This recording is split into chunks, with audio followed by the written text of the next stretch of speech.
Hello, everyone. I hope you're having a great day or night whenever you're watching this. Today, we're talking about POTS.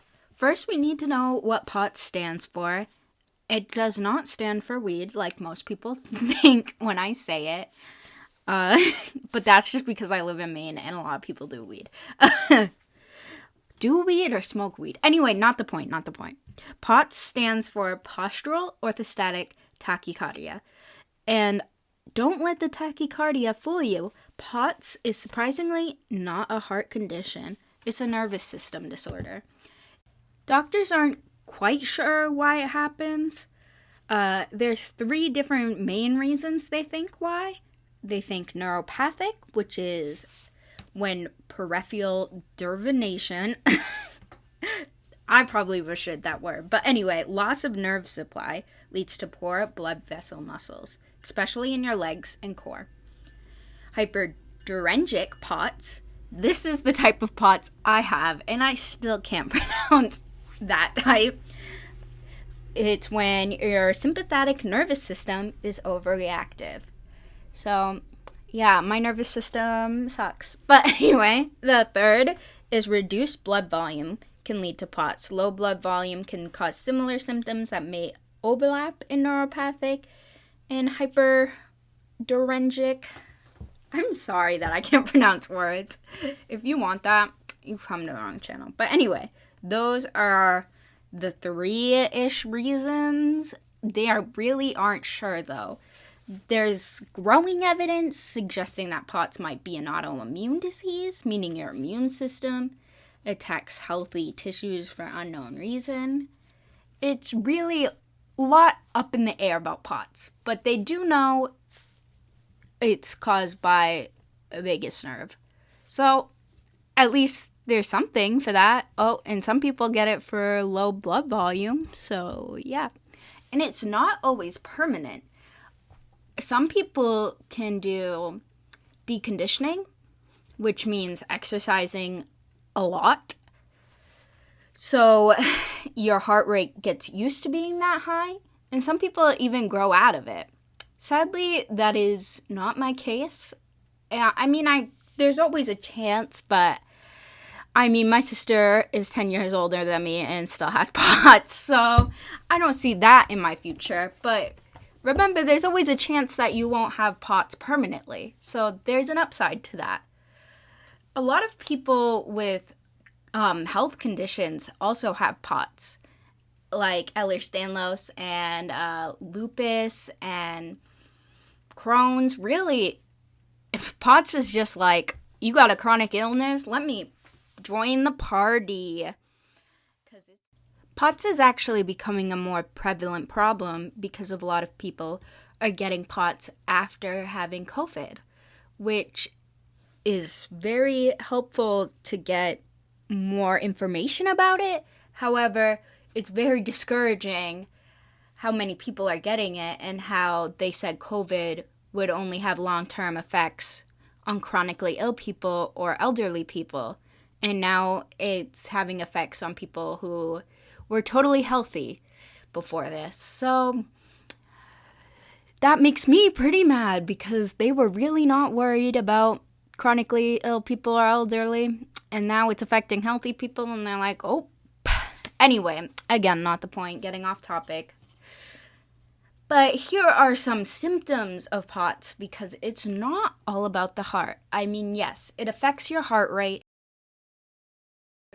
your blood pressure, and you can faint, but not everyone with POTS faints. Even people with POTS that heart rates get to 200 don't always faint.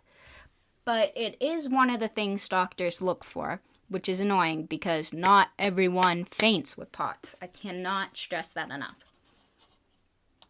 But the symptoms of POTS aren't only heart, as I said. They can cause chronic fatigue. They can cause anxiety, migraines.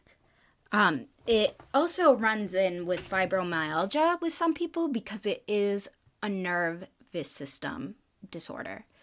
And you can also have functional GI disorders because gastroparesis, which I also have, sadly, runs in with POTS because your stomach digestion is controlled by the vagus nerve as well. So your vagus nerve is overactive in one place, your heart, but it's underactive in another place, your stomach. So it causes a lot of stomach issues. Also, with your heart rate that high and the stress it gives you, there is a lot of vomiting with POTS because you get so dizzy or your stomach hurts. Sadly, there's not really much you can do about POTS unless you get enough water. Doctors stress a lot. It's all about water and salt. And they suggest also wearing compression socks so your blood doesn't pool in your feet, which causes you to pass out. So there's also medication, but they don't like to use the medication unless it's very severe or you get enough water, because you need to get enough water for the medication to work, which is another component of the stomach issues. It's hard to get the medications because you're vomiting so often. So it's really hard for the medications to do their job when you can't get the water and can't get the digestion of the medications you need. So really, the best solution they have right now is salt and fluid, because the salt helps the water retention. So yeah, sadly, that's what you got going for you. And the diagnosis sometimes is very hard. Like, there's a really hard test called the tilt table test. And it's not that it's like hard to do, it's really hard on your body. Because basically it's a roller coaster, but you're strapped to a table and they lift you up on the table and you're strapped down so you don't faint face forward off the table, and they want to see your heart rate jump.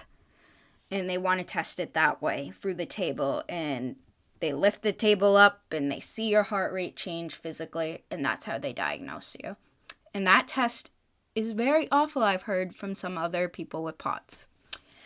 I personally did not have that test to get diagnosed. I had the poor man tilt table test, as they call it.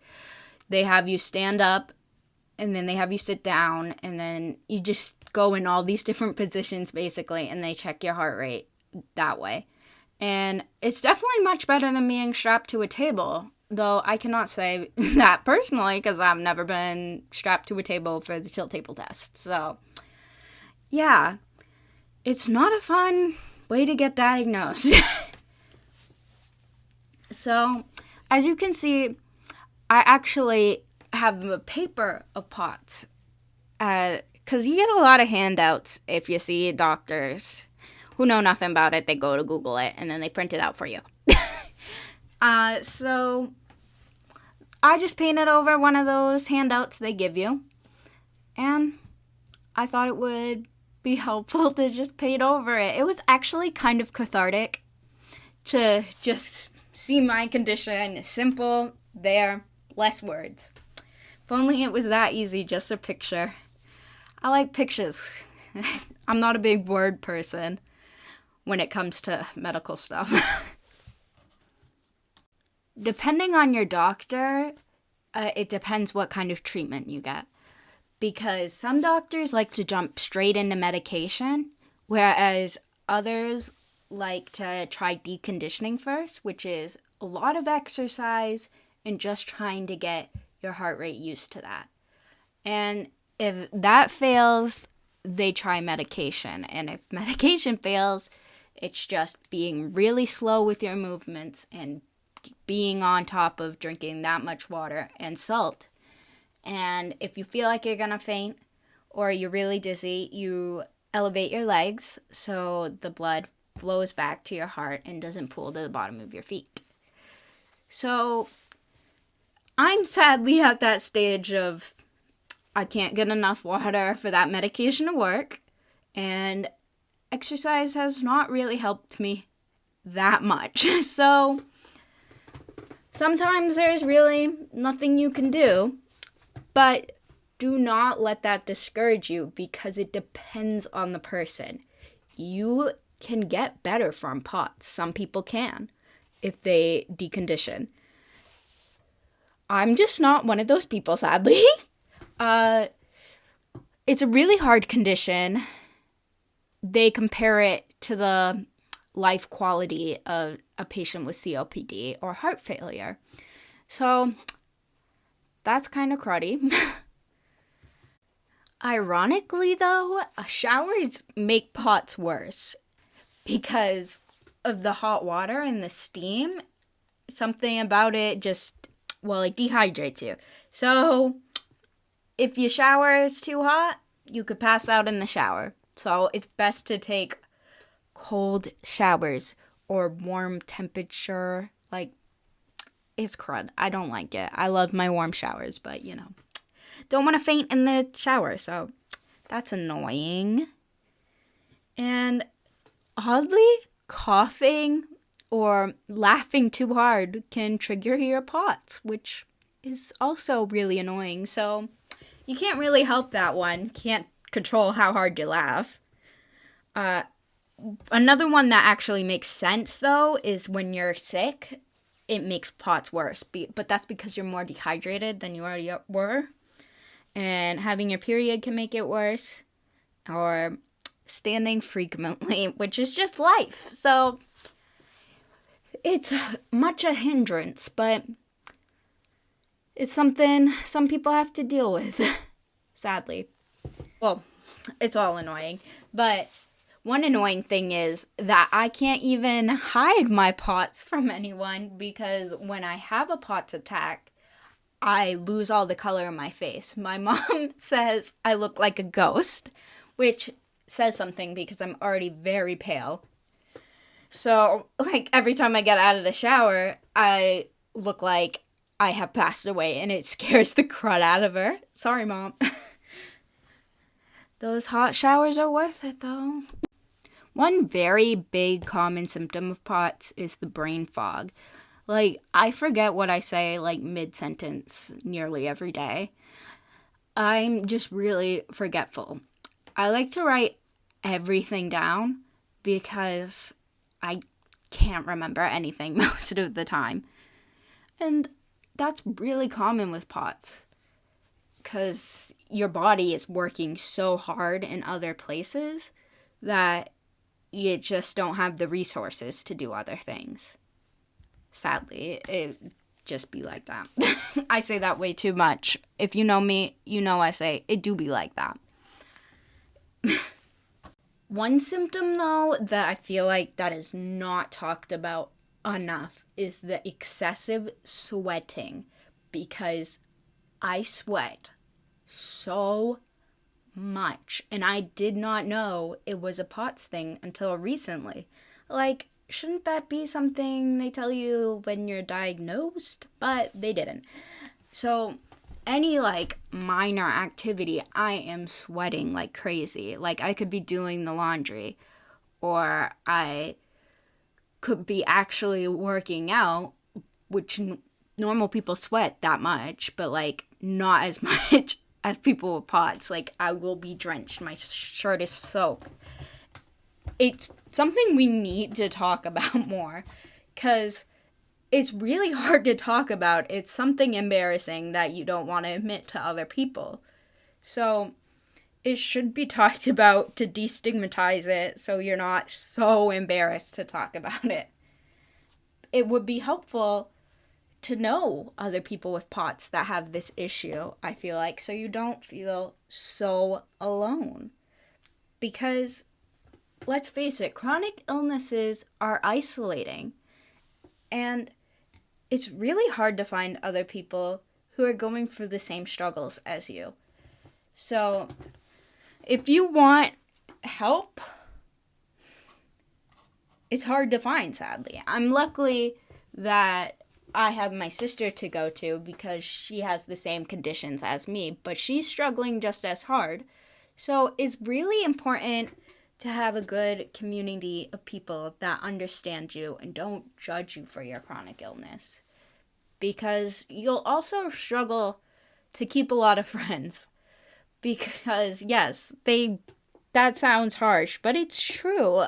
People will get tired of you talking about your chronic illness because they'll say, it's not your whole life, but it is. So, you really have to find people who will understand you. As bad as that sounds, people are gonna judge you. Most of this is me talking from my own experience, so take it with a grain of salt. But I mean, I have POTS, and I'd like to think I know a lot about it because I've had it for all of my teenage years, and I fainted a lot and had to go to the hospital for having a muscle spasm in my neck because I fainted onto my neck on a hard gravel. So I'd like to think I know a lot about POTS. And my sister has POTS, so I wouldn't call myself an expert, but maybe. No, just kidding. But it is helpful to ask people who have POTS what they're going through. Like, each person is different. It's always good to ask about it or research it because I have Ehlers-Danlos, and it's a pretty rare disease, and not many people know about it. And one time a friend Googled it, which isn't much, but it made me really happy because they cared. They Googled it. So if your friend has POTS or one of your loved one has POTS, ask them about it. It's nice. Don't go, how are you feeling? Are you doing better? Ask, what's it like having POTS? Is there anything I can do? Do you need any support? How's your day? Basically, talk to the other people like they're a regular person. I know, strange concept, right? I just don't want to have to tell people, hope you get better soon. I have to tell those people all the time, I'm sorry, I will not be getting better soon. So, yeah, thank you for watching. Here is the finished product. I used gouache by Himi. I got it off Amazon, and I used a highlighter to highlight the words, and I